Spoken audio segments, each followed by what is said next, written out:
Assalamualaikum warahmatullahi wabarakatuh. Halo semuanya, perkenalkan saya Sinta Lestari. Saya Chandra Kirana. Saya Caca Gus Yabgael. Saya Fauzan. Saya Watwatur Rahman. Saya Ryan Rizky Putra Widodo. Kami lagi di Monumen Pancasila Sakti. Untuk teman-teman saksikan perjalanan kita selama di Monumen Pancasila Sakti. Dan kami juga akan menceritakan sejarah-sejarahnya.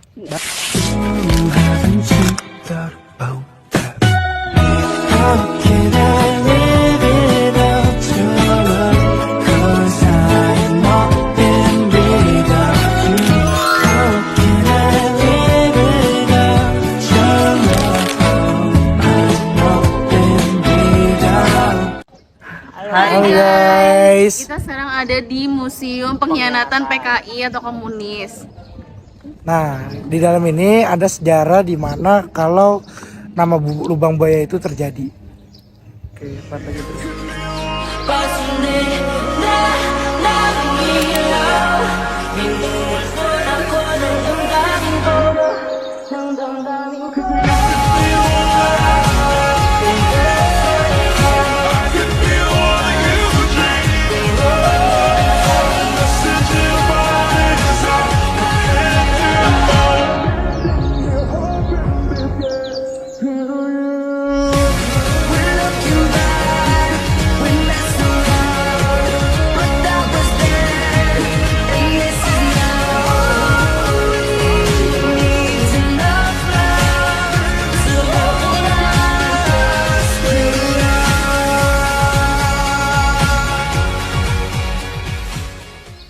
Jadi, pada bulan September 1965, Ketua Asosiasi PKI DN Aidit memerintahkan Syam untuk memberontak mengadakan rapat sebanyak 16 kali. Rapat terakhir yang diadakan oleh DN Aidit itu pada tanggal 29 September 1965 memutuskan diberikan nama dengan Gerakan 30 September 1965, yaitu dengan hari H dan jamnya tanggal 1 Oktober 1965. Sasaran pertama 7 perwira tinggi TNI Angkatan Darat. Untuk mempersiapkan pemberontakan, PKI mengadakan latihan kemiliteran bagi para anggotanya. Dalih yang digunakan ialah melatih para sukarelawan di dalam rangka konfrontasi terhadap Malaysia. PKI menuntut agar pemerintah membentuk angkatan kelima dengan mempersenjatai buruh dan tani. Latihan diadakan tanggal 5 Juli sampai 30 September 1945. Mereka berjumlah 3.700 orang dan dibagi menjadi 7 gelombang. Selain di Lubang Buaya, latihan juga diadakan di Rawabino. Dini hari pada tanggal 1 Oktober tahun 1965, 7 perwira TNI Angkatan Darat diculik dan dibunuh oleh G30 SPKI yang kemudian dibawa ke desa Lubang Buaya, Jakarta Timur. Ada 3 tokoh yang dibunuh di kediamannya, yaitu ada Letnan Jenderal Ahmad Yani, Mayor Jenderal MT Harjono, dan Brigadier Jenderal DI Panjaitan.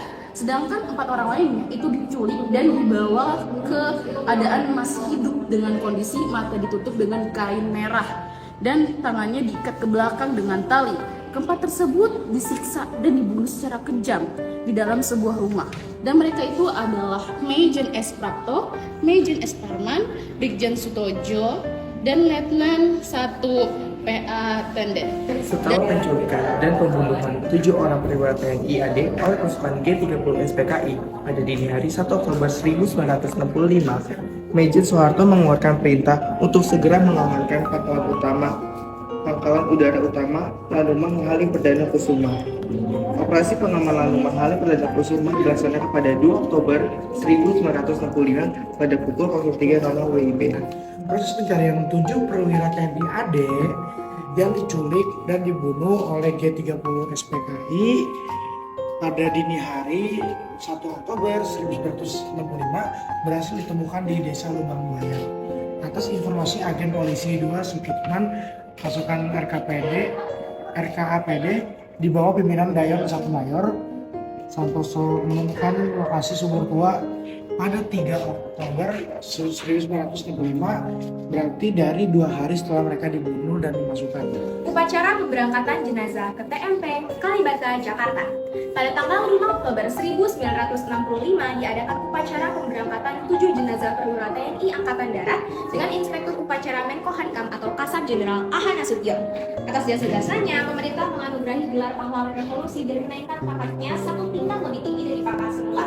Masing-masing jenazah pahlawan revolusi diletakkan di atas pangsel Sarakan yang dijaga oleh seorang perwira TNI Angkatan Darat. Tepat pukul 10 waktu Indonesia Barat, dengan diiringi tembakan salvo dan suara gendarang, 7 jenazah diberangkatkan menuju Taman Makam Pahlawan atau TMP Kalibata di Jakarta. Iring-iringan kendaraan jenazah berangkat dari EBAD di Jalan Merdeka Utara dengan rute Jalan Merdeka Timur, Cikini Raya, Salemba Raya, Matraman Raya, Jatinegara, Cawang, Pancoran, dan sampai di TMP Kalibata yang ditempuh selama lebih kurang 2 jam. Di sepanjang jalan yang dilalui, dipenuhi masyarakat Jakarta yang ingin memberikan penghormatan terakhir kepada para pahlawan revolusi. Akhirnya, pemakaman pahlawan revolusi dilakukan dengan upacara kebesaran militer dan sebagai inspektur upacara Pangkostrat Majen Soeharto. Pemakaman diawali dengan tembakan salto, kemudian secara perlahan satu persatu peti jenazah diturunkan ke liang lahat. Lalu peti jenazah Jenderal Ahmad Yani yang pertama dimasukkan, kemudian disusul dengan penurunan peti jenazah Lejen R. Suprapto, Lejen MT Haryono, Lejen S. Parman, Majen DI Panjaitan, Majen Suntojo S, dan Kapten CPA Tandea.